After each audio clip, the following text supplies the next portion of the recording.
Hola, bienvenidos y bienvenidas a Rodad Insensatos, un podcast de cine y de vida donde hablamos de lo que significa tener una pasión y perseguirla hasta el final y de la maldición de tener una vocación. Un podcast lleno de verdad, lo contrario que en el cine, donde todo es mentira. Bienvenidos y bienvenidas a Rodad Insensatos.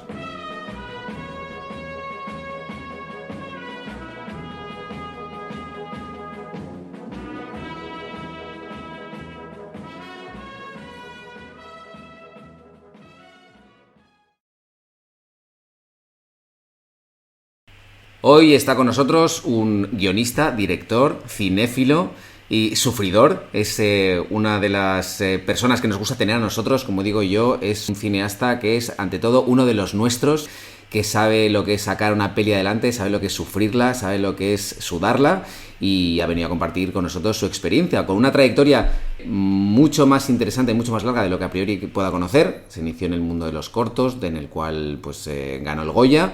Uno de los directores de género que más nos representa, aunque quizá menos de lo que nos gustaría, José Luis Montesinos. Monty, bienvenido. Muchas gracias. ¿Qué tal? ¿Cómo estamos?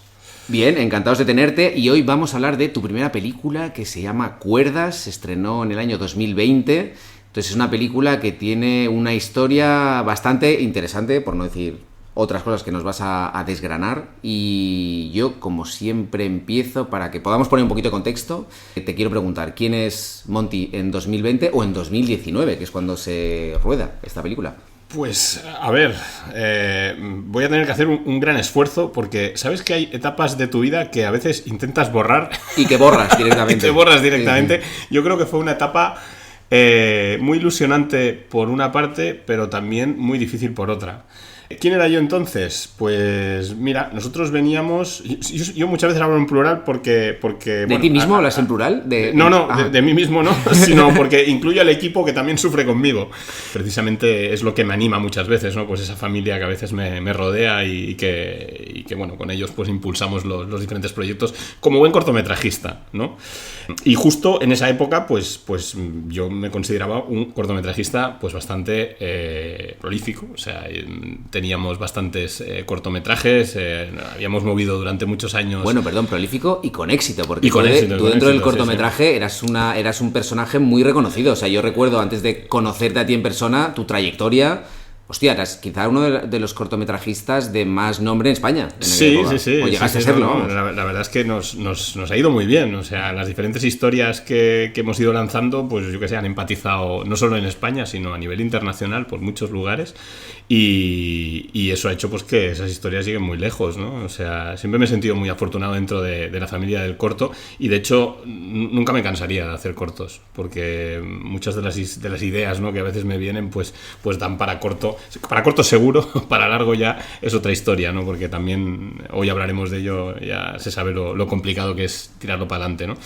Pero a nivel de cortos, pues la verdad es que veníamos del corredor. Ahora que preguntabas, y el corredor pues nos había llevado un poco pues muy lejos, ¿no? Como tú has dicho, pues conseguimos una nominación al Goya, conseguimos ganar el Goya. Y de hecho lo preseleccionaron a los Oscar, estuvo nominado a los premios EFA del cine europeo. Fue muy bien. Quizás para mí no es el corto con el que más he viajado. Yo muchas veces el éxito del corto lo valoro en función de lo que viaje. Es un buen baremo como buen cortometrajista, claro. Te podría hablar de otros baremos, como de hoteles o desayunos buffet, pero ese es, la verdad es que es curioso el tema de viajar, ¿no? Yo viajé mucho, por ejemplo, con La historia de siempre. Con La historia de siempre fue increíble. Que ese fue el primer corto, yo creo, que te posicionó de alguna manera. Sí, bueno, yo creo que el primer corto que nos posicionó un poco... ya digo, o sea, a mí a Yaques, por ejemplo, como guionista, a Zumbach, ¿no?, como director de foto también, o a Xavi Saucedo también, que venía haciendo sonido conmigo. Quizás el más importante fue La historia de siempre, pero veníamos de Final, por ejemplo, que fue un cortometraje que funcionó muy bien también, que iba sobre un escritor de cartas de suicidio. Bueno, habíamos hecho algunos otros que también habían funcionado muy bien, pero La historia de siempre fue un boom porque viajamos muchísimo. O sea, recorrimos medio mundo prácticamente, y cada fin de semana estábamos en un lugar. Yo me acuerdo que en esa época correría, era justo ahí con la crisis, antes de la crisis, ¿no? La crisis que lo reventó todo, o sea, lo reventó todo, y incluida nuestra industria, que todavía se está recuperando. Yo creo que la industria del cortometraje, la pequeña industria del cortometraje, pues también se vio muy afectada, ¿no?, por todo esto. Y justo antes de que estallara, nosotros estábamos ahí recorriendo pues todos los festivales con la historia de siempre, ¿no? Imagínate, ¿no? O sea, creo que fueron una burrada de festivales. Me acuerdo, los premios, por ejemplo, fueron unos 140 premios. O sea, imagínate, una burrada. Yo siempre me he preguntado una cosa con esto, cuando lees... Te ha ganado 75 premios, 140. ¿Dónde los pones, tío? Los tengo en un carrito. En un de carrito la compra. No jodas. Sí, abajo en el trastero, pero porque no tengo espacio. Saco algunos que les tengo cariño y no lo digo que los saco a pasear, o sea, me refiero que los tengo igual, pues, o los tengo en casa de... Los vas cambiando como los marcos electrónicos, esos, los vas poniendo... Bueno, más o menos, pero digamos que tengo 2 o 3 que les tengo cariño, que sí que los tengo un poco ahí a la vista, ¿no? Y quizás no sean los más conocidos, ¿eh? O sea, no quiero decir nombres aquí, no vaya a ser que algún director de festival se ofenda, sí. Pero sí que no tengo espacio, evidentemente, y los tengo ahí pues en un carrito en el trastero. De vez en cuando pues los saco y les quito un poco el polvo, pero me gusta guardarlo, porque yo qué sé, es una etapa de tu vida, ¿no? Y al final, me acuerdo que un día los saqué, les hice una foto, algún día publicaré esa foto, que era una bestialidad, ¿no? Porque decías, oye, aquí hay toda una vida de festivaleo, ¿no? Con cortometrajes. Bueno, y que es bonito, de repente los ves todos puestos o colocados de alguna manera y dices, todo esto es lo que ha generado el cortometraje. Totalmente. Y bueno, para mí es una manera de vivir. O sea, es ser cortometrajista. ¿Tú vivías, pues pudiste vivir de eso? Porque era la época donde también había premios en metálico. Yo pude vivir en algún caso, en el caso de la historia de siempre. En el caso de la historia de siempre, yo mucho de lo que ganábamos lo reinvertía en seguir moviendo el cortometraje y en hacerlo cada vez mejor. Y realmente se convirtió, pues esto, en un estilo de vida. Yo cada fin de semana, pues estaba fuera. Bueno, mi dinámica era esta. Durante la semana, pues trabajaba, fin de semana me iba. Y yo cada fin de semana tenía una sala llena. Ojalá eso lo hubiera tenido con la película. Claro. Esto es la gracia también para mí, ¿no? De ir por festivales con cortometrajes. De cada fin de semana tú vas a un lugar y tienes una sala llena y puedes hablar de tu película, ¿no? O sea, tienes un estreno que dura, pues imagínate, 1 año y medio. Sí, eso es bonito. Y eso es muy bestia. Y sobre todo que creo que no tienes la presión de... Porque la gente cuando va a un festival, y sobre todo si es de cortos, es porque va a ver cortos, quiere ver cortos. No es la presión de, hostia, estrenar una peli, a ver si funciona, a ver si gusta, a ver quién, ¿sabes? No tiene nada que ver. Claro. O sea, al final, yo también cogí una época en el cortometraje. Ahora mismo, evidentemente, estoy un poco más desconectado del corto, pero sí que, no sé cómo decirlo, había una competencia sana en el corto. Éramos como una familia. Vínculos, sí. Una familia. Porque te vas encontrando en festivales. Sí que es verdad que yo viví un poco con el cribaje del 35 milímetros. Si tenías el corto en 35 milímetros, pues viajabas por festivales más que si lo tenías en formato vídeo, ¿no? Y eso hacía que, bueno, casi siempre coincidiéramos los mismos, tampoco había tantos como ahora, ¿no? Entonces, bueno, creábamos una familia y veías evolucionar esa familia. De hecho, actualmente ves un poco pues que esos directores de cortometrajes son los que están llevando las series y las películas de hoy en día que veis todo el mundo en plataformas, ¿no? Y con los cuales seguimos teniendo contacto, y la verdad es que es bonito ver esas trayectorias, ¿no? Que han empezado contigo y que han empezado un poco pues en el mundo del corto. Total. Pero bueno, ya veis que nos desviamos mucho al tema del corto, pero es que yo me considero cortometrajista, siempre me considero cortometrajista. Y hay una cosa que, por eso también lo estoy alimentando, porque creo que tú eres uno de los casos, corrígeme si me equivoco, uno de los casos del cine español como que ha llevado una trayectoria que en teoría es como la trayectoria estándar, o la que se conoce como que debería ser estándar, que es, tú haces un corto... Pero no lo es. Pero no lo es, por eso digo a priori. Entonces, ¿qué es? Haces un corto, luego con éxito, luego haces otro con aún mucho más éxito, y eso te lleva al largo. Eso sería como la teoría. Sí. Entonces vienes tú aquí para decir, correcto, eso es la teoría, y ahora te voy a explicar yo cómo es la práctica. Sí, bueno, a ver, la práctica.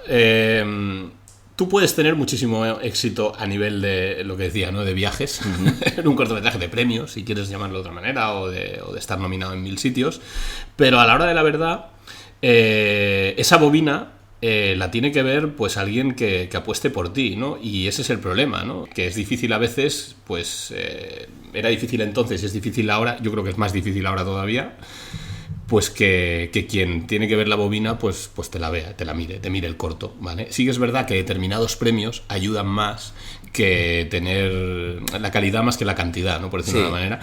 Con la historia de siempre ganamos muchísimos premios, en cambio con El Corredor fueron menos, pero fueron más elegidos, ¿no? Por decirlo de alguna manera. Entonces, pues evidentemente un Goya te da más repercusión que no sé, pues que ganar otro festival a nivel internacional que puede estar muy bien, pero que igual no tiene tanta comidilla como tiene un Goya, ¿no? Y un Goya a nivel de productores, a nivel de empresas financieras, ¿no? De tus determinados proyectos, ¿no? A nivel de caché, lo que te da es un poco de caché o de seriedad en cuanto a alguien que te pueda recibir. Bueno, sí, un poco de nombre, ¿no? Exacto. Al final, pues eso, la reputación un poco que te puedas ganar con determinados premios, pues marca. Y de hecho nosotros con el corredor, pues nos sirvió para que precisamente Cuerdas empezara su andadura, digo. Luego ya, evidentemente, el camino fue muy tortuoso, como bien has dicho al principio, fue muy duro, pero sí que recuerdo esa época muy feliz, porque veníamos del éxito del corredor, teníamos 2 o 3 proyectos, siempre, y esto que os sirva para todos, hay que diversificar muchísimo, hay que hacer muchísimos proyectos a la vez, ¿vale? Porque nunca sabes cuál va a salir. Yo en ese momento yo creo que tenía unos 4 o 5 proyectos a la vez, con diferentes productoras, algunos sin productora también, entiendo, en diferentes estados de financiación, y entonces, bueno, veníamos del Goya y, ostras, vamos a ver qué pasa, ¿no? Y justo el que cogió más carrera fue Cuerdas. Yo, por ejemplo, venía de mover un proyecto que lo empecé con la historia de siempre, que se llama Caduco, que bueno... Hostia, yo vi ese teaser. Yo vi ese teaser. Está muy bien ese teaser. Bueno, ese teaser está... Me acabo de... Hostia, no me acordaba. Me lo acabas de decir. Estuvimos en Sitges, en el Coming Soon, y estuvimos en muchos sitios ese con teaser estaba Caduco. muy bien, tío. Sí, de hecho, recuerdo a Balagueró que una vez me dijo... Lo vio ahí en Sitges y me dijo, tío, no sé... Tuve respuestas muy agradables con ese teaser, pero concretamente me acuerdo de la de Jaume, que luego hemos vuelto a coincidir y se lo recordé porque me dijo, yo no sé de qué va a ir esta película, pero yo viendo este teaser tengo ganas de verla. Qué guay. Y bueno, mi respuesta ahora pues sería, ojalá Jaume fueras productor, ¿eh? Claro. O sea, porque la verdad es que en ese momento necesitaba esa opinión, ¿no? Pero de productores. Pues nos pasamos alrededor de 8 años intentando levantar ese proyecto y no hubo manera. Y veníamos del éxito de la historia de siempre. Muchísimos premios, el corto más premiado catalán de ese momento, ¿no? Bueno, no sé, fue una bestialidad, ¿no? Y no lo conseguimos levantar. En cambio, Cuerdas, pues fíjate, con el Goya, pues como que cogió un poco más impulso. Y bueno, y empezó su andadura ahí con un lastre, que lo que supondría un lastre a posteriori, que era una subvención. Vale, una subvención del perdón, Estado. solo una cosa. Perfecto, antes de entrar en Cuerdas y el lastre de la subvención, en esa época que tú estás diversificando, que sobre todo me interesa porque para la gente también, porque como tú bien has dicho, de repente pues ganas un Goya o un premio de que te da nombre y a priori parece que puede ser como un poco más, quizá menos complicado. ¿Tú en esa época de qué vives? O sea, ¿cómo compaginas esto? Porque entiendo que hay un punto que tienes que dedicarte en exclusiva para sacar las cosas, pero entiendo que aún no podemos vivir de esto. Entonces, ¿tú cómo te lo montabas en esa época? A ver, yo siempre he trabajado aparte, o sea... ¿Pero dentro del sector o aparte? Dentro del... Bueno, con cosas relacionadas con el sector, o sea, yo siempre he trabajado o de guionista o de realización de televisión también, sobre todo, y digamos que eso también te permite cierta tranquilidad.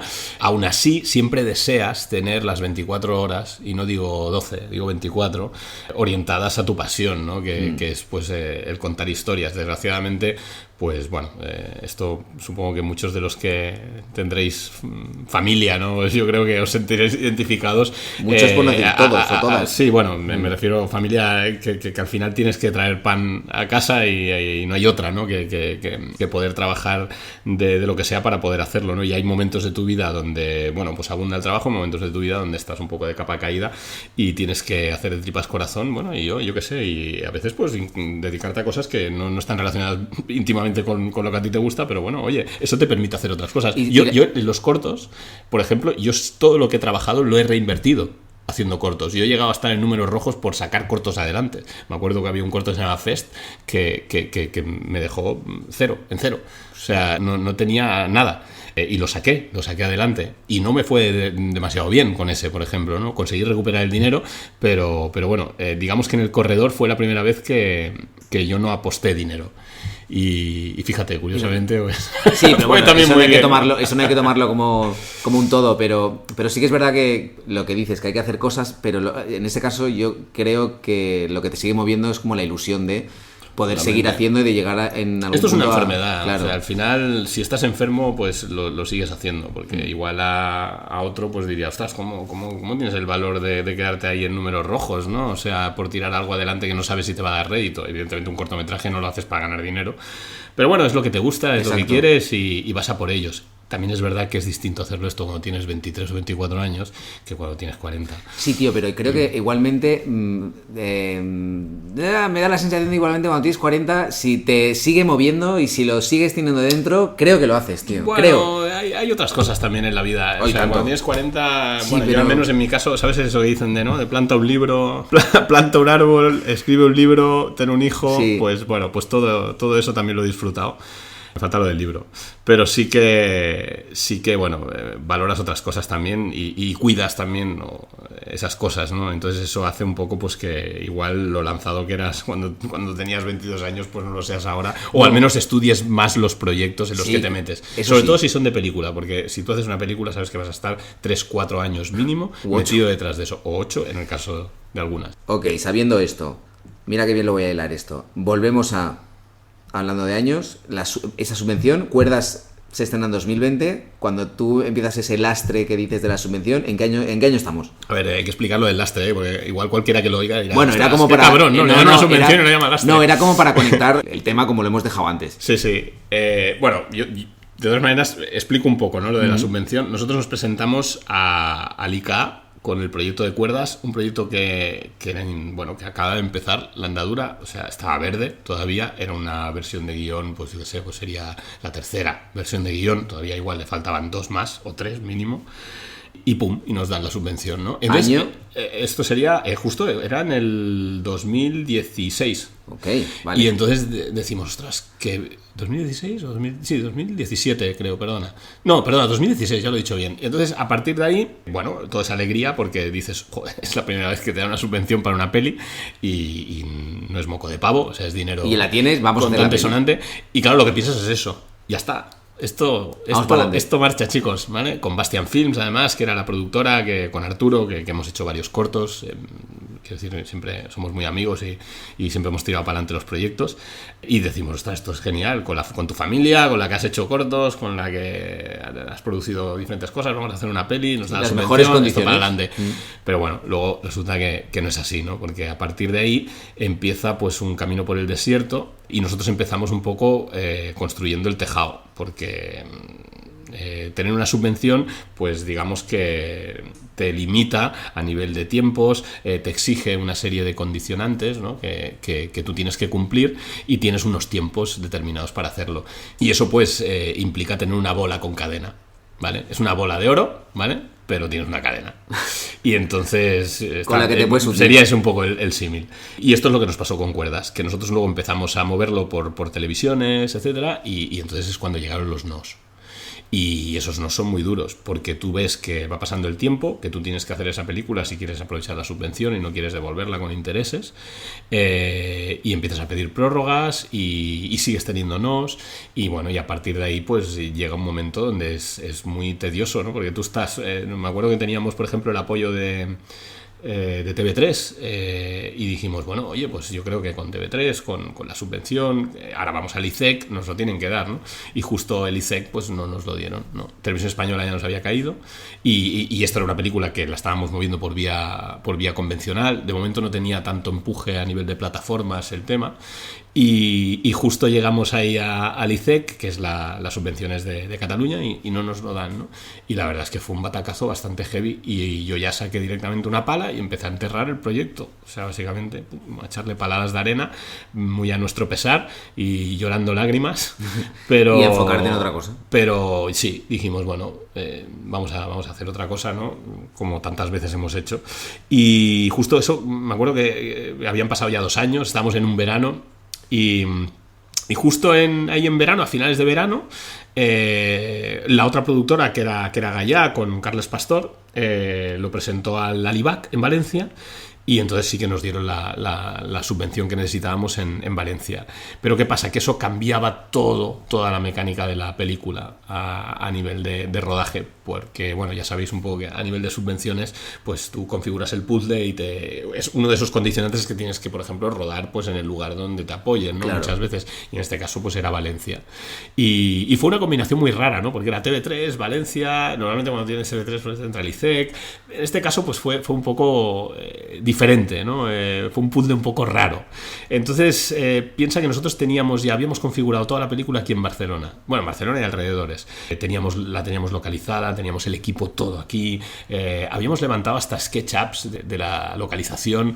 Era una burrada lo que teníamos. Perdona, para los que no sepan lo que es un SketchUp. Vale. Me pensaba que lo ibas a explicar tú. No.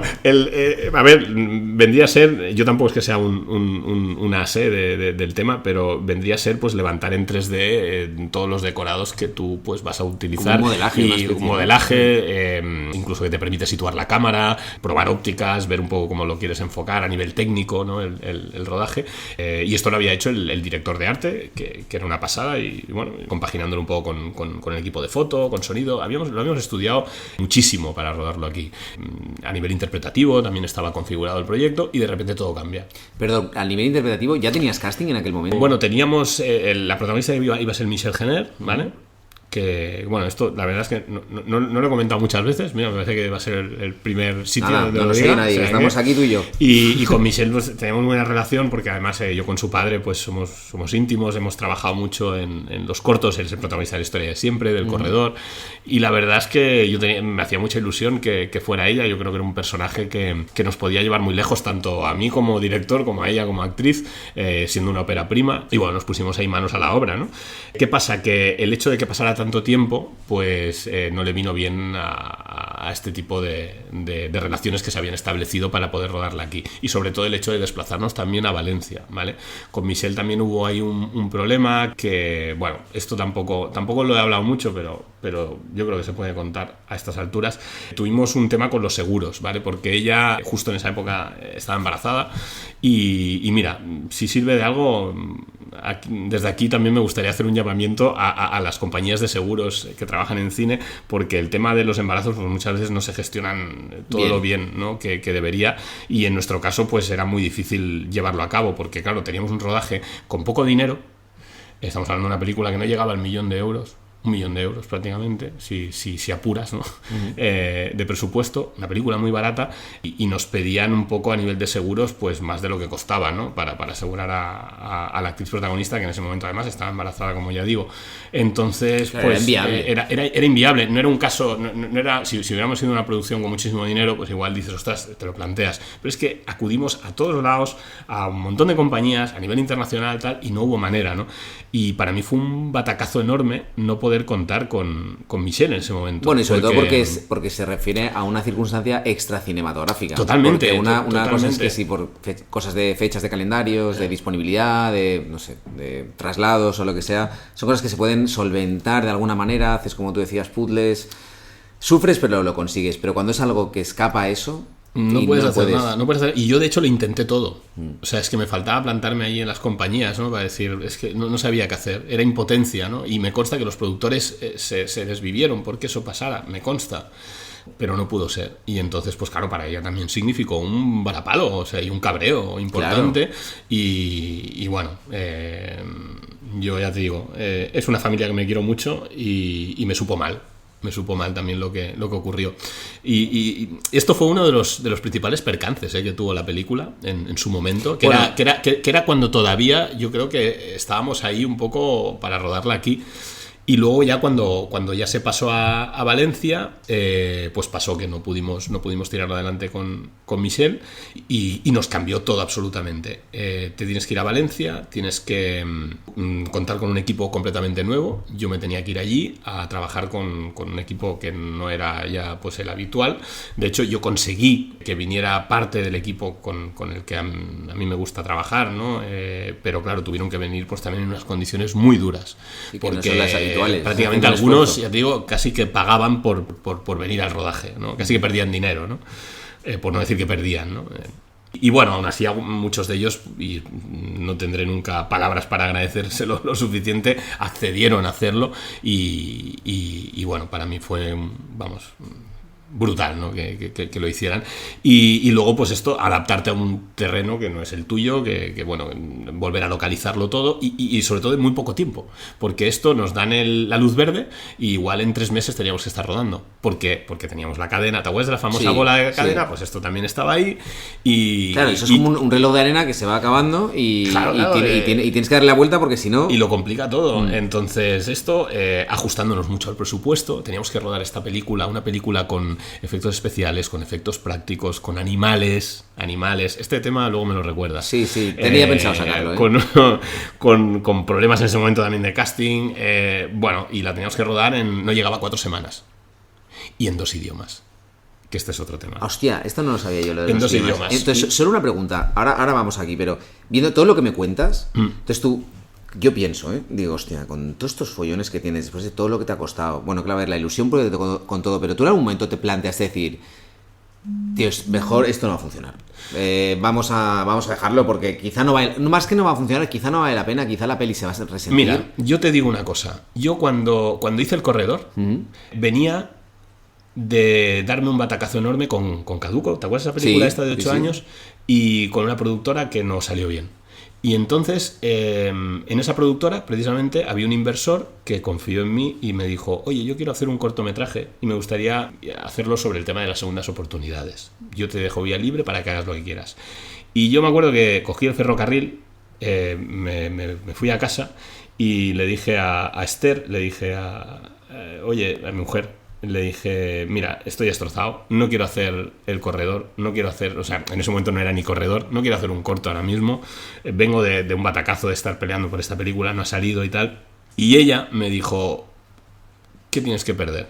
Bien, la segunda oportunidad eres tú. Exacto, y entonces dije, bueno, va, pues venga, va, lo voy a hacer. Y al cabo de un año, ¿no? 2 años prácticamente, ganábamos el Goya, ¿no?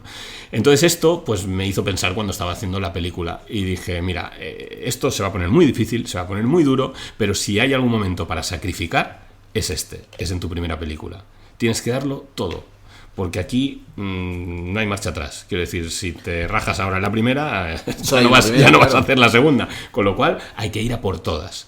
Y va a ser perder salud, va a ser perder dinero, va a ser lo que sea. Pero hay que ir a por ello. Y hay que luchar. Y lo bueno de esto es que estábamos todos un poco igual. Porque también pues los productores sufría el equipo. Bueno, estábamos todos ahí, ¿no? Otra cosa es que igual luego hubiera habido alguien, ¿no? Que hubiera cobrado aquí una pasta y hubieras dicho, ostras, mira, este que bien está. Pero no era el caso. Con lo cual yo creo que valía la pena pelear por ello. Y nos pusimos a pelear. Y nos fuimos a Valencia y empezó una odisea dura, porque, bueno... 2 idiomas, vamos allá, empecemos con eso. Vamos a empezar por eso. Los 2 idiomas era por el tema, otra vez, el tema de las subvenciones y del puzzle que haces financiero, que te obliga, pues en este caso nos obligaba a hacer una versión en valenciano directa. No en catalán, en valenciano. No, en valenciano. Claro, pero aparte tú no eres valenciano. Evidentemente, yo no soy valenciano, entonés había que tener lingüistas, había que readaptar ese guión. Bueno, ese guión tenía de versiones que no te lo puedes ni imaginar. Es un Frankenstein, ¿no? O sea, al final, y el tema del valenciano, pues hubo que hacer una versión en valenciano, asesorada por lingüistas. Teníamos a la televisión de Valencia también, teníamos a Prop, y claro, teníamos que tener esa versión. Por otra parte, teníamos que tener la versión en castellano, porque claro, nosotros teníamos un poco, pues, pactado hacer esa versión de un inicio. Y la rodabas a la vez en el mismo tiempo. Exacto, entonces era como esto, ¿no? En Estados Unidos, ¿no? Muy antiguamente, ¿no? Hace muchas décadas se rodaba así, ¿no? Se rodaban 2 películas, sí, ¿no? A la vez, pues esto era lo mismo. Hostia, pero esto me acuerdo que me lo contó... En 4 semanas. Claro, es que esto nos lo contó Mark Rewat cuando estuvo aquí, hablando del Rey Borni. Hacían toma en castellano y cuando ya la tenían, pues lo mismo en catalán. Y yo pensaba, hostia, es que esto te tiene que matar, y a los actores. Pues tú ahora imagínate el Rey Borni, que se hizo más o menos, yo creo, más o menos al mismo tiempo, pero con animales, con efectos especiales, con de género puro y duro. Ahora hablaremos del tema del perro, pero una peli cuyo coprotagonista es un perro, tío, y tiene que actuar, que ya es jodido que actúe, que te la clave una vez en un idioma para luego decirte... Cuando digo en un idioma no es que hable, pero digo que ya lo consigues en el idioma en uno, ahora tienes que volver a conseguirlo hasta que salga en el segundo. Ese era el problema, que nosotros teníamos que sacrificar. O sea, ojalá, si yo hubiera podido hacer, no sé, pues un baremo un poco de, yo qué sé, de 5 o 6 tomas por plano, pues hubiera funcionado. Pero es que yo igual, por el tiempo que tenía que hacer 3 tomas, como mucho. Entonces, claro, igual 2 eran en castellano y una era en valenciano. Y una en valenciano. Y la de valenciano muchas veces, o a veces la del castellano, tenía que salir bien a la primera, porque no había tutía. Y bueno, sí que había algunas donde bueno, minimizábamos el diálogo, porque claro, si no hay diálogo, entonces sí que puedes utilizar la misma, evidentemente, pues no tienes idioma, pero no, tú tenías que cumplir un tanto por ciento al final y tenías entonces, ¿cuerdas es muy diferente de cordas? Cordas. Bueno, tiene planos diferentes, claro, evidentemente. Sí, los de valenciano pues se hacían en valenciano. Ya, pero me refiero a que se cambiaba, que hay cambios. No, Es decir, que no es la misma peli plano a plano. No es la misma peli plano a plano, pero evidentemente es prácticamente igual, o sea, es muy similar, ¿no? O sea, no hicimos experimentos, o sea, quiero decir, la película es la misma, pero bueno, igual, pues yo qué sé, pues Paula está desplazada, luego hablaremos de Paula también, que no, la pobre no he dicho nada de ella, ¿no? Pero hizo un trabajo extraordinario, tuvo que, bueno, pues igual en algún plano pues estaba desplazada hacia la izquierda, en otro hacia la derecha, pero la esencia del plano, ¿no? De la toma era la misma, ¿no? O sea, lo único que, claro, pues tenía que hablar en valenciano o tenía que... Y ella también estaba evidentemente asesorada y se había tenido que aprender su caso fue espectacular, porque se tuvo que aprender el guión, sus textos en valenciano, en castellano, y aparte hacía 2 papeles, porque hacía de 2 hermanas. Correcto. Con lo cual... entonces, sí, a mí solo un pequeño apunte y es, voy a hacer no voy a hacer ningún spoiler de la peli, porque creo que es la gracia de la peli. O sea, es una peli de género que a mí me gusta esa película porque, bueno, yo lo dije en su día en el pase aquel que hiciste con Coloquio, que yo estaba ahí viendo esa peli en pantalla grande, y dije, a mí me gusta por lo singular de esta película. Es una peli que en España no se hace, y como siempre digo yo, a mí me gusta decir, necesitamos como 10 pelis más como esta, tío. Eso era el reto. Claro, hacer algo original. Hacer algo original y diferente, entonces eso está muy guay, para incitar a que la gente la vea. Original aquí, sobre todo, ya sí, lo has dicho sí, bien. Sí. O sea. Entonces, para incitar a que la gente la vea, solo decir que Cuerdas es una película que transcurre en una localización, que es una casa, y los protagonistas son una chica y un perro que era un Doberman, no un Doberman. No, era un Malinois. Un Malinois, perdón. Bueno, es un poco esta especie de juego del gato y el ratón entre el perro y la chica. La chica hay una particularidad que no vamos a desvelar. Y es eso, no tiene más. Y con eso no estoy contando la peli, estoy contando algo. Nosotros muchas veces la vendíamos como una chica, un perro, una casa y un hurón. Pasan cosas. Hostia, es verdad, el hurón. Y eso que la vi hace poco, es verdad, el hurón pasa y pasan cosas. Sí. A partir de ahí, sabiendo esto, que son los elementos que hemos contado, vamos a meternos... Hemos hablado de las 2 pelis y entonces, como tú decías... Llegas a Valencia y entonces empieza todo. Pues empieza todo, empezamos a localizar. Yo me acuerdo que se me cayó un poco el alma a los pies cuando empezamos a localizar allí, porque claro, tú te imagínate, o sea, es un equipo también que tú eres nuevo, ¿no? Y llegas allí, curiosamente, yo creo que era de los más jóvenes entonces allí en el equipo. Ya sabes cómo funciona esto del cine, ¿no? Muchas veces al final, pues yo qué sé, tú como director tienes que defender tu propuesta frente a todo el equipo y yo siempre digo que tienes que ser el que más sabe de tu propuesta frente a todo el equipo, porque al final... Para defenderla bien. Totalmente. Entonces, claro, yo trabajaba allí con, no sé cómo decirlo, con la vieja guardia. La vieja guardia de Valencia, con el ayudante de dirección que había trabajado, yo qué sé, con Berlanga. Sí, claro, bueno, con gente muy top, pero también, pues bueno, con muchas cicatrices, ¿no? Y era curioso porque tenían sistemas y métodos que igual a ti, pues tú te tenías que adaptar y ellos un poco a ti también, ¿no? Pero claro, esa adaptación había que pelearla. Y me acuerdo que tuvimos pues encontronazos, normal y corriente, ya los hay normalmente en un rodaje, pero en este caso pues claro, también te estabas conociendo con esas personas.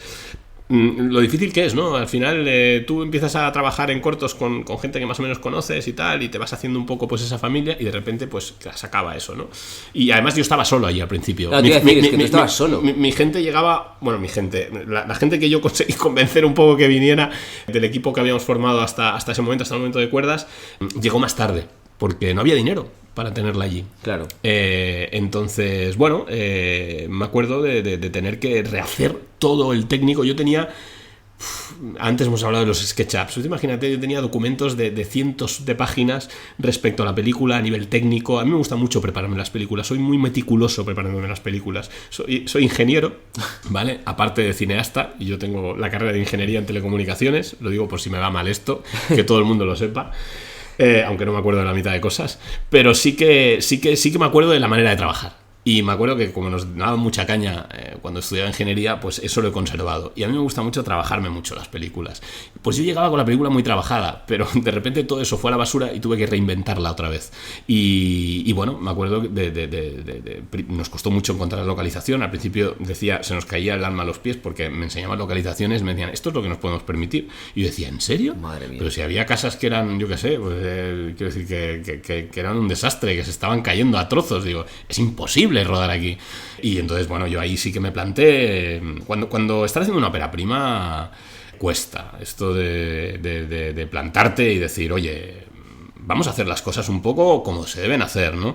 Al principio tú siempre tienes el sueño un poco húmedo de decir, seguro que todo el mundo me acompañará y me mimará no, porque joder, tío, es mi primera película, ¿no? O sea, que esto no es así. Y a todo el mundo le gusta el cine tanto como a mí. En mi caso no es así. Exacto. Claro, entonces, no es allí igual pues están acostumbrados a trabajar. Yo siempre digo, montan el circo en un sitio, lo desmontan y lo montan en otro lado.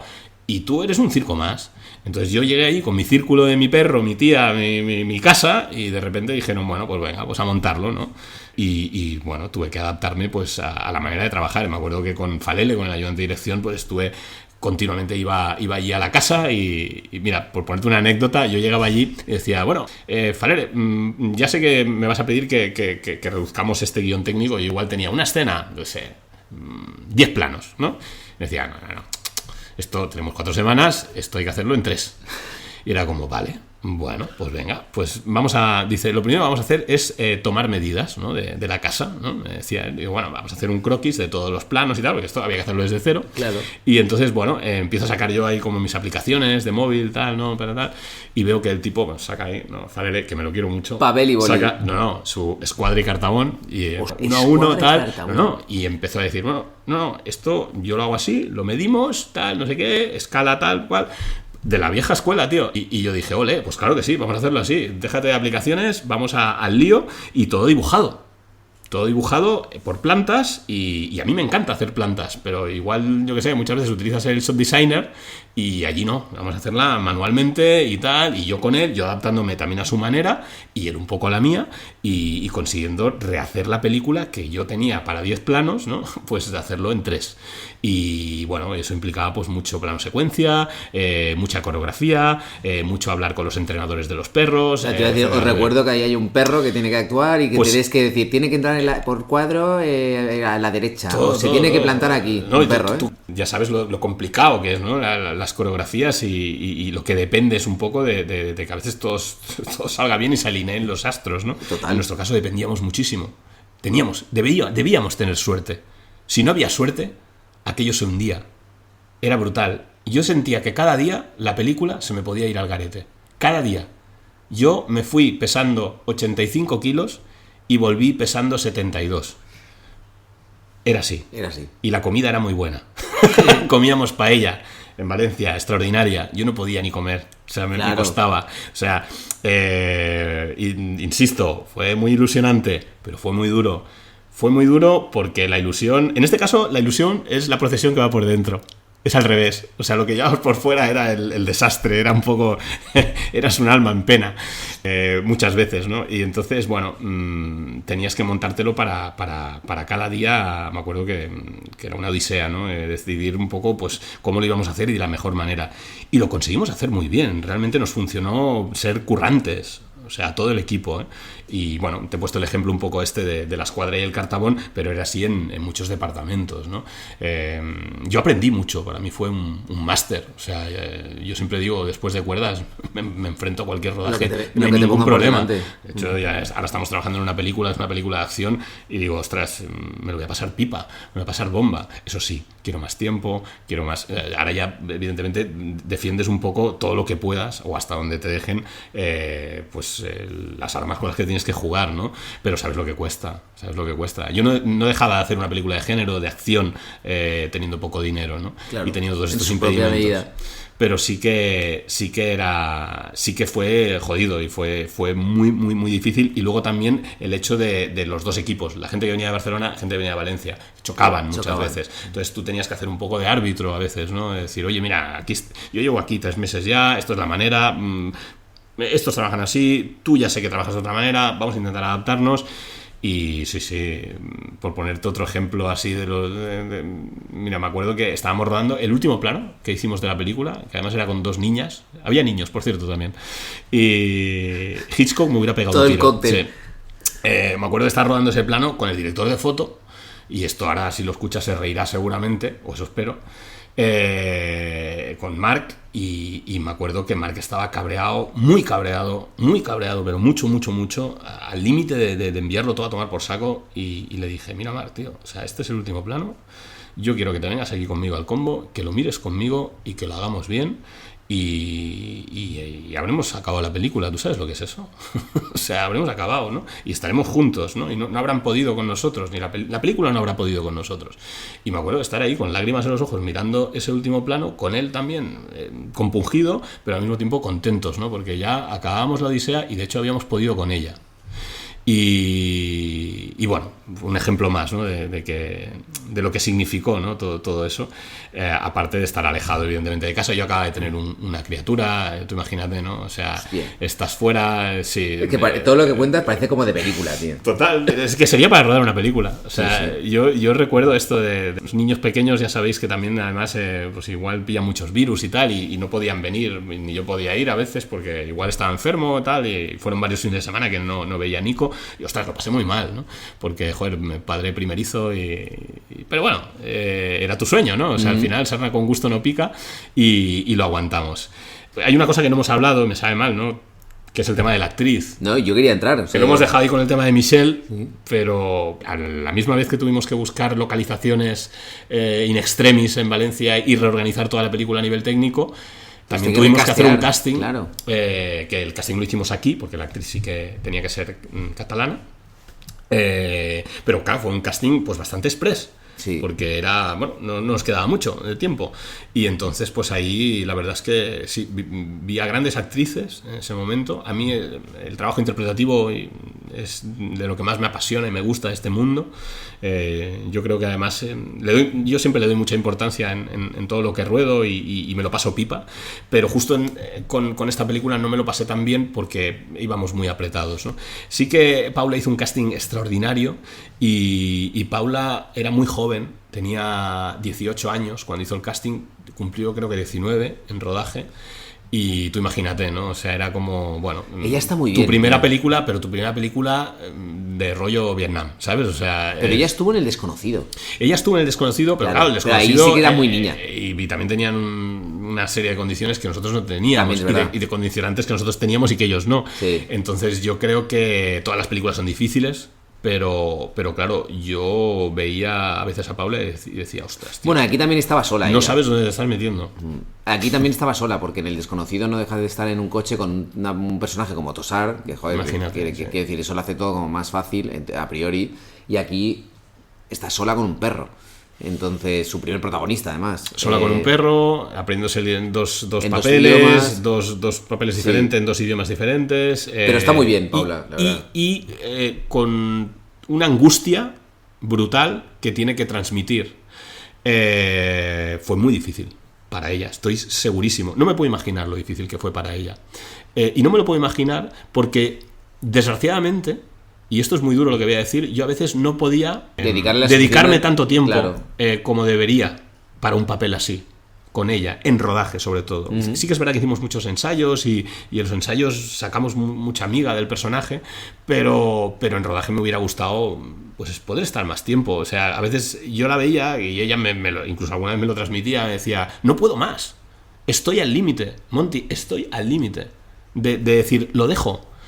Y yo tener que decirle, bueno, es que yo he pasado ya por esa fase, quiero decir, ya le he dado la vuelta a la tuerca, entonces o lo tiramos. Tío, lo que pasa es que tiene que ser duro, no. Que tu actriz protagonista te diga, tío, estoy al límite. Pues es muy duro, es muy duro. Y bueno, ella también tenía una unión con el personaje determinada que hacía que el personaje también pues le implicara determinadas cosas a nivel personal, y eso lo hacía. Es lo de siempre también. Si tú tienes músculo económico, no digo que estas cosas no ocurran, pero las puedes gestionar de otras maneras. Sí. Entonces, en nuestro caso no podíamos tener esa capacidad de gestión tal y como a mí me hubiera gustado tenerla, y eso me hacía sufrir. Pero por otra parte, una de dos: o me armaba de una armadura y tiraba para adelante, o aquello no salía.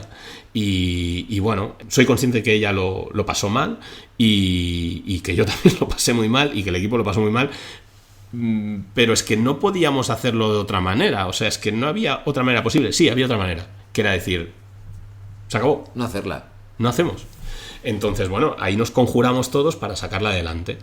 Sí que es verdad que estamos explicando todo esto, que es muy duro. Luego lo agradecimos cuando salió la película, también, o sea, viendo el resultado y lo que hizo esta película, que fue un milagro, porque a veces dices, estamos hablando de todo lo duro que fue la película. Si quieres, luego hablamos de lo duro que fue la distribución. Sí, porque sí, no olvidemos que esta película se estrenó en pandemia. Por eso, ya llegaremos. Entonces, antes de... Vamos a acabar con este bloque. Entonces llega el perro. El mundo perro. Porque un animal. Un animal. Viendo esta peli supongo que le pasará a mucha gente. Entonces, aunque no comparta similitudes argumentales, para mí es como inevitable. Yo cuando veía la peli me iba... La gente se suele ir a Cujo, por ejemplo... Supongo que por tamaño, así. ¿Yo sabes dónde me iba? ¿Dónde me llevaba? Que es una peli que a mí me encanta. A Perro Blanco. Es uno de los referentes que teníamos. A mí Perro Blanco es una peli que me flipa, tío. Nosotros teníamos Sobre la Oscuridad también. Y esto era Gravity. Y en cambio, me acuerdo cuando se estrenó, se habló mucho de Cujo. A mí Cujo me gusta como película, y de hecho recuerdo más el libro que la película. Lo primero que me atrajo fue el libro, de decir, ostras, a mí me encanta Stephen King, y de hecho tiene una atmósfera Stephen King, la película, deseada. Pero bueno, eso de llamarlo el Cujo catalán, pues sí se te diga. No, pero o sea, creo... al final yo no estaba muy de acuerdo, pero evidentemente el público es soberano. Claro, no, pero supongo que es lo que te digo, es lo que inmediatamente, como por referencias, como por conectar, aunque no sea de manera orgánica, pero es lo que te lleva. Y más porque dices, hostias, pues eso, El Cujo catalán, porque Cujo es una gran novela de Stephen King, se hizo la película, también trata de un perro, con circunstancias similares, a nivel de tono, de género, pero yo creo que a un nivel como mucho más profundo, o dando un poquito más, yo creo que se acerca más a Perro Blanco, tío, por la atmósfera, y como dices tú, Sobre la Oscuridad. Y luego también que es un perro que está entrenado para ayudarte. O sea, efectivamente, la gran diferencia, ¿no? Exacto, es el componente dramático. Por eso también me recordaba a mí Perro Blanco, porque la gracia de Perro Blanco es que yo también es una peli que recomiendo aquí, que es de Samuel Fuller. Es muy dura. Es súper dura. Yo siempre he dicho que es de las pelis más duras, pero a la vez más bien conseguidas que hay. Pero también tiene ese componente dramático, porque también es un perro que está entrenado para una determinada tarea. Y también no quiero desvelar nada más. Pero entonces, tú tienes todas estas dificultades, tienes todas estas... Y te llega el tema del animal. Y te llega, claro, y te llega el perro. Sí que es verdad que el perro, mira... Al final es el que mejor se portó, ¿no?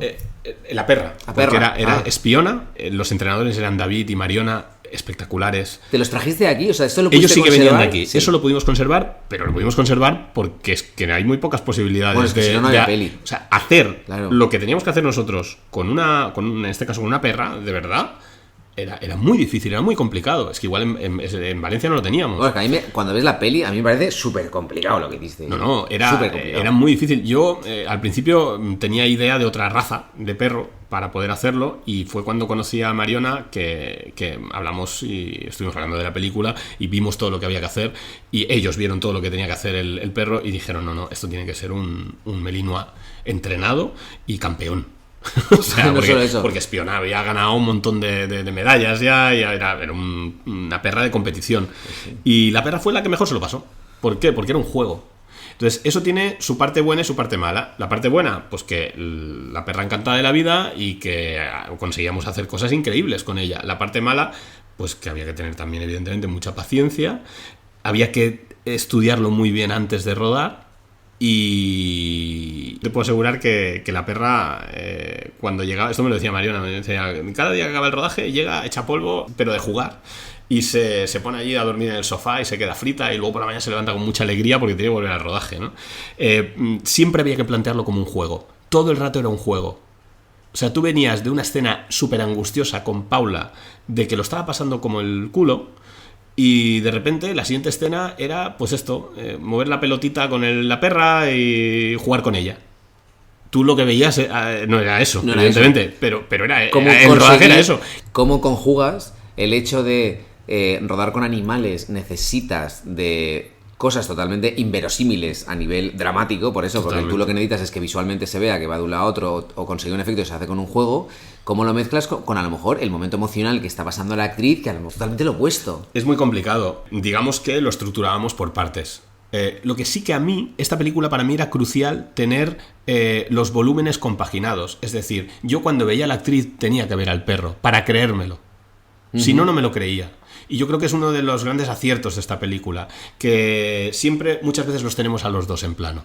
Pero eso era muy complicado. Claro. Entonces, claro, por una parte, si la perra mordía a Paula, ¿no?, en un determinado momento, pues claro, tú tienes una escena donde ella está chillando como una loca, la perra está mordiendo porque está jugando, y al cabo de 5 segundos es la misma Paula la que la anima, ¿no?, y la tranquiliza. No, vuelve, ¿no? Entonces era como muy curioso. Teníamos evidentemente que funcionar mucho por montaje y tener muy bien previsto cómo lo íbamos a montar esto, porque claro, Paula pasaba de la angustia a la alegría con la perra pues en un plis, ¿no? O sea, era así. Y no todo, solo eso, todo muy cuerdo. Pues total. De hecho era una de las ideas para la película, cuerda de vamos, de estar cuerda, claro. Exacto. Pero el tema de la perra además tenía mucho tema de efecto, ¿no? O sea, teníamos que tener un tratamiento digital posterior, la perra tenía que tener un maquillaje, eso nos costó muchísimo. Maquillaje de... Claro, o sea, la perra está... Bueno, igual vamos a hacer algo de spoiler, pero tenía que tener... tenía que babear, ¿no? Por ejemplo, ¿no?, la perra. Entonces, ¿qué pasa? Que las babas de perro pues es muy difícil, tú no le puedes poner nada tóxico al perro, evidentemente. Entonces lo ideal, algo que le guste, ¿no? Tú dices, bueno, yema de huevo, lo probamos con 1000 historias, ¿eh? Porque todo esto fue la que fue en muy poco tiempo hacer maravillas. Me acuerdo que probamos con yema de huevo, que no le pasa nada, pero se lo comía porque le gustaba. Entonces, claro, tú veías a la perra todo el rato relamiéndose y era como, muy bien, Monty, venga, va, otra cosa. Pasamos a lo siguiente. Me acuerdo que trajimos la baba, esto te va a gustar, de Alien. Hostia, la misma, ¿eh? Sí, Qué bueno. La importamos. De hecho, lo puedes importar y no es tan caro como parece. Y la de Ghostbusters, o sea, la de Cazafantasmas, es la misma. Un poco Es un toque cinéfilo, es decir, hostia, yo utilizo la misma baba que Alien. Esto lo utilizábamos, pero no lo podíamos utilizar con el perro. ¿Por qué? Porque esa baba sí que podía tener ciertos componentes tóxicos, entonces no lo podíamos utilizar. Entonces, al final tuvimos que hacer una mezcla de diferentes ingredientes que eran orgánicos, entre ellos componentes de algas, para crear la baba de la perra. O sea, que era jugar un poco al quimicefa por parte de maquillaje. Vicen Betty, que es una maravilla, yo estoy súper contento de haber trabajado con ella a nivel de maquillaje. Hizo maravillas con esto, ¿no? Y me acuerdo que seguro que lo sudó mucho, pero quedó contenta con el resultado. Eso más tener en cuenta todo lo que venía digital, más tener en cuenta que la perra tenía que actuar con otros animales, como en este caso un hurón. Y el hurón antes no era un hurón, era un gato, pero en el guión era un gato. Pero me acuerdo que dijeron, con Animales a Rodar, porque el hurón ya no lo llevaban los mismos que el perro, pero sí que era la empresa de Animales a Rodar, que también nos gestionó el perro. Exacto. Que yo rodé con él, cuando rodé la vuelta él me trajo al lobo. Son muy buenos. Son muy buenos. Carlas es un amor. Yo repetiría con ellos sin ningún lugar a dudas. Sí. Pero sí que me acuerdo, y esto ellos lo recordarán, que me dijeron, no, es que jugar con un gato, tú además que tienes 2 gatos lo sabrás, no, que el gato es muy suyo, que va a hacer lo que quiere, es muy, muy difícil de que haga lo que tú quieres y tal. No, esto es un hurón, una maravilla. Te la clava. El hurón te la va a clavar. Y yo dije, bueno, si el hurón me la clava, pues mira, además es original, ¿no? Sí. Hablando de originalidad, pues vamos a utilizar un hurón, ¿no? El hurón hacía lo que le salía de las pelotas al final. O sea, el hurón era peor que el gato. O sea, es que al final son animales que es difícil gestionar. Entonces el hurón sí que pues lo largabas ahí y a ver lo que hacía. Menos mal que no tenía que hablar en valenciano. O sea, porque al final el hurón nos teníamos que adaptar a lo que hacía el hurón. Y bueno, rodábamos mucho con el hurón y aprovechábamos lo que podíamos. Lo que se podía. Claro, y por eso el hurón sí que tiene que esto lo hizo Luis Tinoco en Orinical, lo reconstruyó, bueno, tiene algunas escenas digital, pero es una pasada el asset que se marcó Luis con el hurón para hacer determinadas escenas. Luis Tinoco, que estuvo aquí hablando de la paradoja de Antares, desde aquí te mandamos un abrazo, Luis. Totalmente.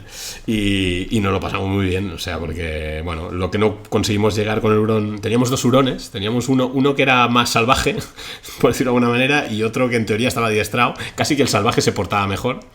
Y tengo que decir que además me mordió a mí el hurón. ¿Ah, sí? Sí, porque es que hubo en una escena, nosotros estábamos en una casa y movíamos el mobiliario de un sitio a otro a veces, y me acuerdo que teníamos una sala donde era como la sala de Svan, ahí estaba todo.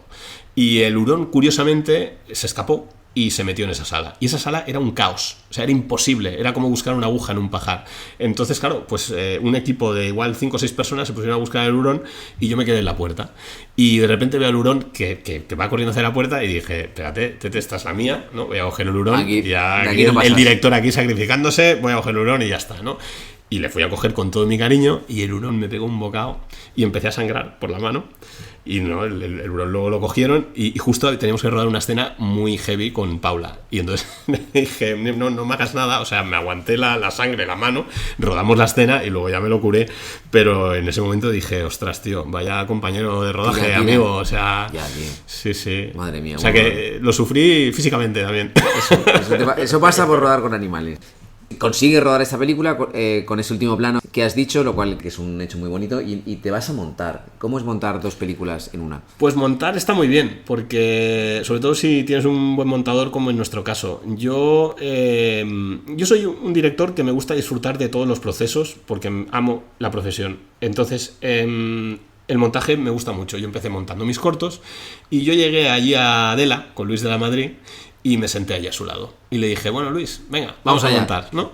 Y entonces Luis, pues claro, se me queda mirando así y me dice, bueno, pero si acaso monto yo un poco y luego ya te llamo, ¿no? No vas a estar aquí todo el día, ¿no? Exacto, total. Y le dije, bueno, pues sí, ¿no? Claro.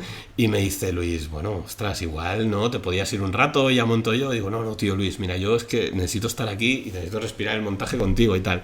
Entonces yo creo que Luis al principio dijo, ostras, vaya con el Montesinos este, que lo voy a tener aquí pegado. Y bueno, curiosidades de la vida, ahora somos muy amigos. Es que no había otra, quiero decir, o acabáis muy mal o acabáis muy totalmente, bien. Entre otras cosas porque además me traje el sofá de casa. Hostia, o sea, esto es bueno. Una curiosidad. Sí, Qué o sea, buena el sofá que tenéis en Dela es el mío. Es un sofá que lo jubilé y le dije, Luis, me voy a traer el sofá y vamos a montar en mi sofá. Y entonces, bueno, de ahí se dio una bonita amistad con Luis. Y entonces yo estaba montando en su sala, en mi sofá, sentado, y disfrutamos mucho del montaje. Y de hablar del montaje, no solo de nuestra película, sino de otras películas. Y la verdad es que ahora echo de menos estar otra vez ahí, ¿no? O sea, ojalá que de aquí poquito el podamos montaje es el espacio más puro dentro de una película, porque te enfrentas al material, el que sea, te ha quedado mejor, te ha quedado peor, pero no tienes esas presiones de rodaje, no tienes todo eso, ahí solo estás tú con la parte bonita que es juntar la peli, tío. Bueno, incluso la reinventas a veces. Exacto. En nuestro caso la reescribimos un poco, no demasiado, porque teníamos el material prácticamente justo, insisto, 4 semanas, 2 idiomas, al final tenías el material, había que tenerlo muy bien. Y esto, me acuerdo que uno de los mayores piropos que nos echó el Luis, en este caso el Luis de la Madrid, fue esto que teníamos un material extraordinario, porque con el tiempo que habíamos tenido teníamos muy bien cubierto todas las escenas para conseguir lo que realmente queríamos, ¿no? Y dice, a pesar de tener que hacer ingeniería en el montaje como en todas las pelis, pues me ha gustado mucho, ¿no? Esto lo decía él, ¿no? Lo que hablábamos antes, por ejemplo, del tener los diferentes volúmenes interpretativos, ¿no? En escena. Me ha gustado mucho tenerte a mi lado. Y eso es la otra, sí. No, al final le acabó gustando, no tenía otra. Pero hicisteis, por ejemplo, montasteis la peli y luego montasteis la valenciana, o por ejemplo, acabasteis toda la peli y dijisteis, bueno, ya la hemos entregado, ahora nos dedicamos a la valenciana. Montamos primero la española, o sea, la castellana, y luego ya los bloques de idiomas, pues claro, tuvimos que montarlos de nuevo en valenciano. Pero, quiero decir, lo hacéis como en paralelo, o sea, no hiciste todo el proceso de pospo y luego volviste a por la valenciana. Sí, hicimos todo el proceso de pospo, creo recordar, y luego volvimos a esas escenas y las reconstruimos en valenciano. Vale. Sí, porque claro, es que si no, tú piensas que si no, tenías que desconectar muchas veces de la película en sí. Claro. Y yo creo que valía la pena hacer una versión que tú dijeras, bueno, es esta, estoy contento. También teníamos mucho apuro de poder llegar a las fechas que necesitábamos llegar, porque no olvidemos que tenemos la bola con cadena, que hay que entregar esta película, que si no Arturo tenía que devolver esta subvención con intereses. Era un show. Un follón. Teníamos que ir rápido, deprisa. Vamos, que el sofá echaba humo y enseñársela a los distribuidores, no, a los agentes de ventas que teníamos entonces. ¿Teníais ya agente de ventas? Teníamos agente de ventas y esto es súper curioso, tío. O sea, pues teníamos un agente de ventas que era bastante top en ese momento, ahora ya igual no tanto. Y el agente de ventas al final no se desentendió de la peli. O sea, se desentendió de la peli porque yo creo que él había comprado una peli que no era esa. O sea, él, ¿sabes? A veces esto pasa, ¿no? Tú tienes un agente de ventas que igual, pues, oye, confía en la peli sobre papel, por decirlo de alguna manera, invierte, y luego cuando ya tiene, pues, un primer assemble, ¿no? de la película, ¿no? Pues dices, ostras, yo creo que era un agente de ventas que no era especializado en género, y yo creo que se esperaba otro tipo de película. Y en ese momento no entró. Y yo creo que fue una bendición. Porque a todo esto, nosotros... Perdón, una bendición, pero en ese momento tú piensas... No me lo puedo creer. Bueno, no, fue una bendición a posteriori. Claro, o sea, en ese momento dices, tú dices, bueno, al menos tengo esta peli, tengo un agente de ventas, porque era un agente de ventas nada. internacional, las reuniones, pues imagínate, todas en inglés. Costaba defender la película. En inglés y en valenciano. Porque ellos también... Sí, bueno, valenciano ya lo habíamos ahí... Bueno, estaba por ahí también, sí, pululando. Pero sí que... Era complicado el hecho de gestionar todo esto con el agente de ventas, porque él pensaba en otra película que no era la que yo tenía en la cabeza, y claro, y era tu ópera prima. Claro. Entonces, bueno, al final tú intentas defender lo que tú quieres. Él intenta defender lo que quiere vender. Y no llegamos a un buen acuerdo. No llegamos a un buen acuerdo. Llegamos a un buen acuerdo. No llegaste pero a un buen entendimiento. Amistosamente, él decidió salir del proyecto, y entró otro agente de ventas que fue Real Suspects, que fue una maravilla, que ha vendido la película en más de 35 países. Ha sido espectacular lo que han hecho con ella. ¿Y cómo entraron ellos? ¿Ya los conocíais o de repente fue como...? No, espera, vale. me aventuraba a avanzar. Antes de eso... Rebobina. Rebobino un momento con el primer agente de ventas, de cuyo nombre mejor no quiero acordarme. Pero sí que me acuerdo que fue una época de dónde estrenamos la peli. Porque yo sabía que teníamos algo especial. Vamos a ver, ¿dónde la estrenamos? ¿Vale? Teníamos una peli con personalidad, queríamos apostar por una peli de género, una opción evidentemente era Sitges, pero también había, bueno, como en todas las pelis, pues hay varias opciones. También estaba la opción de San Sebastián. Y entonces en San Sebastián me acuerdo que por mi trayectoria también, por cortometraje, yo gané el Festival de San Sebastián con un cortometraje en la categoría de cortometrajes producidos por escuelas. Yo estudié en el CEC y lo gané. Con final, precisamente. Lo pagué yo, no lo pagó el CEC, pero sí que se estrenó allí como Group Cinema Art, ¿no? Que era como Escándalo Films, pero el CEC. Y me acuerdo que bueno, en San Sebastián ya nos conocían, claro, la mini concha, ¿no? La teníamos ya. Y fue como curioso porque Rebordinos pidió ver la película. Y claro, yo iba con un agente de ventas que no estaba del todo contento con la película a enseñarla con un premontaje sin efectos. El hurón igual era un cubo blanco, ¿sabes? Hostia, o sea, que se movía por la... Pero bueno, da igual, yo quería enseñarla. Dijo, ostras, tenemos una oportunidad, tenemos una bala aquí para enseñar esta película. Sí, no perdemos nada. Pues se nos negó. O sea, yo me acuerdo de estar en la sala de proyección y que se nos negara a pasar la película. ¿En la sala de proyección? En la sala de proyección. Me acuerdo además que era en el Soho, creo recordar. Y yo con un cabreo, con el productor allí, con Arturo, bueno, no teníamos otra. No se pudo pasar la película, ¿no? Por H o por B, por decisiones que no dependían de mí, pues esa película no se pudo pasar. Y insisto, esto no va en contra de nadie, pero yo lo pasé fatal. Claro. Entonces, yo perdí esa oportunidad. Pero sí que luego, la siguiente, yo dije, vale, ok, hemos tenido esto. La siguiente, yo sí que quiero estar, y quiero estar con mi montador, quiero estar con Luis de la Madrid y con los productores, enseñándole la película a otro director o a otro comité, ¿no? De otro festival. Tuvimos la suerte de que la vio Ángel para Sitges y le gustó la peli. Tuvimos la suerte, me acuerdo además que fue en el cumpleaños de mi hijo, de Hostia. Que nos dijeron... pues de todo lo que habíamos sufrido, que estrenaríamos en sección oficial de Sitges. Y yo ahí, exploté, tío. O sea, dije, qué bien, qué maravilla. Cómo amo esta profesión. A ver, te digo una... Después de todo lo que habíamos pasado, íbamos a estrenar en Sitges. Te digo una cosa. Eso es maravilloso, pero es risky de cojones. Porque ahora, viéndolo, dices, el día del cumpleaños de tu hijo, después de todas las penurias, de todas las dificultades, que te digan que has sacado tu peli... y ese día te comunican que vas a estrenar en sección oficial del festival de género más importante del mundo, no hay sensación mejor. Pero tú imagínate que hubieran dicho que no el día del cumpleaños de tu hijo. Sería como... Lo hubiera celebrado igual. Lo hubiera celebrado igual y con mucha ilusión. Eso está clarísimo. Si de algo también aprendes un poco en esta profesión es a dejar de mirarte el ombligo con el tiempo. Y sobre todo si pasas experiencias como la que yo he pasado con esta peli. Así de claro te lo digo. Y luego ya otras experiencias vitales. Algunos amigos lo sabrán. Pero sí que ese día pues Ángel nos dio un regalo. Bueno, la verdad es que... Y aparte eso es un impulso para la película. Sí, totalmente. O sea, a partir de ahí ya llegó agente de ventas, llegó una distribuidora aquí en España, luego hubo diferentes distribuidoras ya a nivel a nivel ya territorio internacional a través de la gente de ventas. Y bueno, Sitges tenía un peligro, que era también que Sitges, o sea, a ver, es súper potente. Entonces, a veces las películas ya sabemos que el público que vamos allí, yo me considero público de Sitges, va con todo. Amamos y vamos con todo y vamos a saco, bueno, y vamos a hablar de cine y permíteme una cosa, yo creo que además, y a dar caña, ¿no? Total, y aparte tu película se engloba dentro de una categoría que yo digo, o sea, que yo considero, y también entro con lo que tú decías del festival, y es, para mí el género tiene una cosa muy bonita, y es que el género, para mí, esto es una reflexión personal, es lo más puro que hay dentro del cine, porque en teoría la gente juzga solo por si te gusta o no te gusta, y en el género se perdona. Totalmente. Todo se perdona, pero porque nos gusta el género. Entonces, si tú has hecho una película de perros, de vampiros, de hombres lobo y es una mierda, pues es una mierda, pero no lo hemos pasado bien. Y la siguiente se perdona, pero también se critica muchísimo. Y no precisamente por la familia del género. Totalmente, pero y no precisamente, esto es importante, por la familia del género. Y eso hace que esté muy vilipendiado en diferentes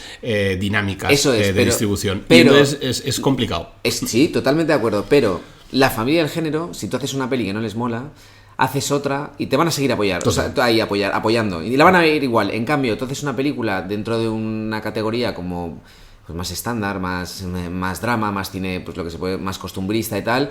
Y cuidado, porque ahí si no entras bien y eres como un autor y no funcionas, ya no funcionas.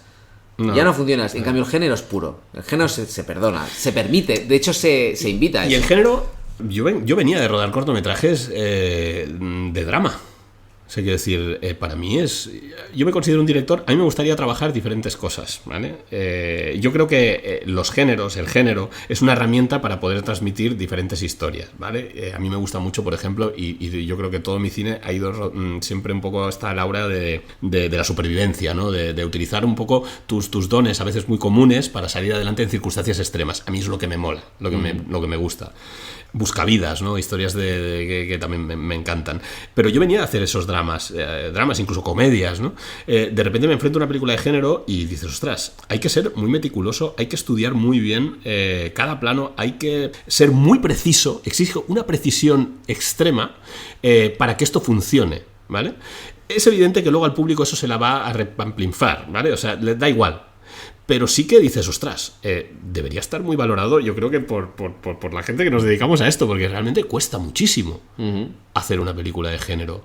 O sea, todas las películas cuestan, pero yo creo que a nivel de precisión y a nivel de ingeniería, nunca mejor dicho, como peli, ostras, hay que currárselo mucho para hacer género. Y esto, pues cuando vas a Sitges, pues se agradece, porque el público yo creo que lo valora. Nosotros tuvimos la suerte de que funcionó, tuvimos buenas críticas, la película a partir de ahí cogió empuje y ya nos planteamos el estreno para hacerla en 2020. Y ahí llegamos al último bloque, que es el estreno en esa época maravillosa que fue la pandemia. Pero no contábamos con un bichito que aparecería ahí y que, bueno, pues la estrenamos y al cabo de, no sé, fue una semana, cerraron ya los cines. Entonces, bueno, pues al carajo. En España. Me acuerdo de la distribuidora Begin Again, pues imagínate, pues un varapalo también, porque de repente pues nos vimos ahí. Sí que es verdad que las pelis españolas no lo tienen nunca fácil para salir, y así es de género, yo creo que todavía un poquito más difícil todavía. Entonces, en nuestro caso, pues ya las cosas no pintaban bien. Yo creo que un poco mejor que ahora, incluso, pero sí que era una película pues pequeña y tal. Entonces, a partir de ahí, se nos cierran los cines, se llega la pandemia. Y, ostras, tenemos que empezar a replantear la distribución de esta película de otra manera con el agente de ventas. Y empezamos a viajar con la película, es muy curioso, por festivales. Y empezamos a venderla en un montón de países que empiezan a hacer estrenos de la película, en los que se podía hacer el estreno, ¿no? En pandemia. Y ya te digo... Tampoco volver a tus inicios de cuando viajabas con el corto. Sí, pero un éxito. Sí, era eso, pero... Por desgracia, yo todo lo viví desde casa y conectándome vía online. Yo me conectaba con el Festival Internacional de Cine en Moscú. Me conectaba, me acuerdo, yo sé, en el BIF en Bruselas. Me conectaba en Rojo Sangre. Me conectaba en Feratum. En festivales de género tochos, en Green Fest, que ganamos, por ejemplo. Y yo iba a entregas de premios, presentaba la película, todo online. En pijama, entiéndeme, me ponía una camiseta, pero igual llevaba el pijama. Entonces, ¿por qué? Porque me tenía que levantar igual a las 3 de la mañana, o me tenía que... Y eso era la historia de la distribución de cuerdas en ese momento. Hostia, no había otra. Qué friki, tío. No había otra. Y la película triunfando en festivales, que era lo curioso, ganando premios, funcionando bien, vendiéndose... Y yo ahí en mi casa, entonces sin poder viajar, ¿no? Y era como, ostras, me he pasado toda la vida viajando con cortometrajes, hago mi primera película y no viajo. Era muy duro. Pero bueno, aún así la disfruté muchísimo, disfruté la distribución y fue gracias precisamente a en esos momentos donde podíamos haber tirado la toalla, tanto yo como Paula, como el equipo, como tal, pues nos la tiramos y la conseguimos llevar adelante. Una película de mucho sacrificio, pero que luchándola se consiguió sacarla adelante y que triunfara dentro de su mercado a nivel de distribución. Para terminar, a mí hay dos cosas que me gustaría preguntarte, que es, una, cuerdas, ¿cómo está de cerca o cuán cerca está la peli de la peli que tú querías hacer? O sea, ¿cuánto se parece? Pues yo creo que dista de la peli. Si te tuviera que hablar de un tanto por ciento, te diría que el 60% es de la peli que yo quería hacer, un 40% no. Bueno, oye, pues un 60% más o menos. Es más como buen ingeniero te vuelvo a dar una cifra ahí de números. Pero sí que es verdad que igual eso es bueno, porque hay algunas cosas... la típica frase, ¿no? La necesidad agudiza el ingenio. Sí. Igual si no hubiera tenido esa necesidad, pues no hubiera tenido tanto ingenio en algunas cosas. Y hay planos que no estaban previstos en mis cientos de páginas de técnico iniciales y que realmente salieron trabajando con Falele, con la escuadra y el cartabón en la localización. Y eso es bonito. Y eso hace que sea una película, si más no, yo creo que especial. Y además fantástico. La podéis disfrutar todavía en plataformas. Sí, o sea, que ahora llegaré ahí, acabaremos con eso, pero antes yo quería preguntarte la última cosa, es una reflexión, y es, después de todo lo que hemos hablado aquí, y aparte esto es independientemente del resultado de la peli, y sí que tiene que ver con el viaje. Nosotros lo que nos mueve es la pasión por el cine, la ilusión, lo demás no importa, pero haciendo como una especie de vista atrás de todos estos años, desde el 2016 hasta el 21, que la película ha conseguido ese recorrido, todo eso que has vivido, que te ha marcado, como director, piensas, enfrentarme a otra, sea de la misma manera, o sea, de otro género, ahora que estás preparando otra. Te voy a desvelar el kit de la cuestión. La segunda cuesta más. O sea, que de la segunda la veremos de aquí un poquito. Pero bueno, esperemos sacarla así. Cuando acabas una, empieza otra odisea. Sí que es verdad que yo creo que independientemente de lo que te vaya a costar, ¿merecerá la pena? Independientemente de lo que te vaya a costar, incluso si merece la pena, que eso yo normalmente, si yo estoy convencido de la historia, esa pregunta ya no divaga por mi mente, o sea, yo ya directamente voy a por ello. Seguro que va a merecer la pena, pero el que cambias eres tú. O sea, tú no afrontas lo mismo. Y al igual que no afrontas lo mismo tu primera película que hacer cortometrajes. Yo cuando hacía cortometrajes iba al 200%. No tenía otra. Un fin de semana rodando, aquí hay que morir. Vamos a por ello. O sea, con la lengua fuera, da igual. Es un fin de semana. Cuando haces 4 semanas o 5 o 6 de rodaje, ya eres consciente de que no puedes ir al 200% el primer día. Ni el segundo ni el tercero. Que tienes que contenerte un poco. A nivel de salud. O sea, básicamente tú tienes que dosificar tus esfuerzos para llegar a un buen puerto. Eso es así, en una película. En esta segunda, aparte de tener esta enseñanza, sí que cambias tú y tu manera de afrontar los retos, yo creo. Decides pelear para empezar las batallas que sabes que puedes ganar y que va a valer la pena que las ganes, ¿vale? Igual otras batallas ya ni te metes. Que eso con una primera igual cuesta un poquito. Al menos la experiencia que yo estoy teniendo ahora. Pues te vuelves, yo creo que en mi caso, bastante comunicativo, todo lo que puedo. Intento dominar mucho la película antes de hacerla, muchísimo. Intento documentarme muchísimo. Siempre lo he hecho, pero cada vez más. O sea, sobre lo que quiero llevar a cabo, sobre el mundo que quiero transmitir, sobre los personajes que quiero transmitir, porque es la única manera de animar a la gente a que te siga y a que siga tu historia más que te siga a ti. No, y que la lleve a buen puerto también. Eso seguro, pero yo también creo que hay un desgaste que es inevitable de la primera película, sobre todo cuando se hace en ciertas circunstancias, y como tú decías al principio, No es lo mismo enfrentarte con eso a los 23 años que a los 40 y pues con un hijo y encima tienes que estar... Bueno, tu implicación sigue siendo a full. Bueno, el hijo no es que sea excusa, ¿eh? O sea, no es que excusa, no es, pero que es una realidad. Sí que es verdad que en mi caso implicó pues un estado vital en ese momento. Claro, yo pienso, tienes que compaginar eso con tu proyecto, con pues en ocasiones otro trabajo. Entonces, claro, todo eso va haciendo mella, va pesando. Y entonces la reflexión era esa, de decir, wow. No es que no me compense, pero quizá está costando un poco más y a lo mejor, bueno, no sé, por eso te preguntaba. No, a ver, insisto, si has podido con lo que has podido, lo siguiente vas a poder. O sea, claro, a ti te da más fuerza, más fortaleza. Hombre, sí, creo que lo decían en algún podcast de los que has hecho, ¿no? Creo que lo decía Denise, ¿no? Lo que no te mata te hace más fuerte. Correcto. Pues estoy completamente de acuerdo. Entonces a mí no me mató, me hizo más fuerte y ahora la segunda pues vas más fuerte. A mí eso me parece muy loable porque, o sea, yo me identifico, pero hay gente que dice, tío, yo no sé cómo después de esto... O sea, con todo eso, porque tú aparte perdiste 12 kilos, quiero decir, es que hay muchos factores. Yo añadiría, o sea, ¿sí? Tú dices, lo que no te mate te hace más fuerte, pero permíteme añadir que además de eso te enseña a intentar no morir en el intento. Que ya es mucho. Que es muchísimo, ¿vale? Entonces, en eso estoy. Y querremos ver el resultado. Mientras tanto, y ahora sí, Cuerdas, ¿dónde podemos verla? Pues, si mal no me equivoco, sigue estando en Amazon, en Prime, sí, y luego también está en Filmin. En Filmin, sobre todo. Y va pululando de vez en cuando en Movistar, ¿vale? Pero bueno, la que está fija sí que es verdad que es Filmin, pues yo la revisé ahí y... Sí, en Filmin está. A mí lo que sí me gustaría para acabar, bueno, te dejaré que acabes tú hablando definiendo como tu peli para la gente, porque como yo siempre digo y no me canso de repetir en cada episodio, una de las mejores cosas que tiene esto es que hacer que la gente revise las películas que hacemos, ¿sabes? Y darles como una especie de segunda oportunidad a las que no la han tenido. Entonces yo digo, Cuerdas, por favor, acérquense a verla, porque es una peli muy original, es una peli de género de las que aquí no se hacen. Es una chica y un perro y una casa. No tiene más, pero tiene mucho. Entonces, sí que aparte es una peli que hoy se agradece que es cortita. Totalmente, cortita sí. y al pie. Con lo cual sí. entra muy bien. Entonces, por favor, acercaros. La peli lo merece, Monty lo merece.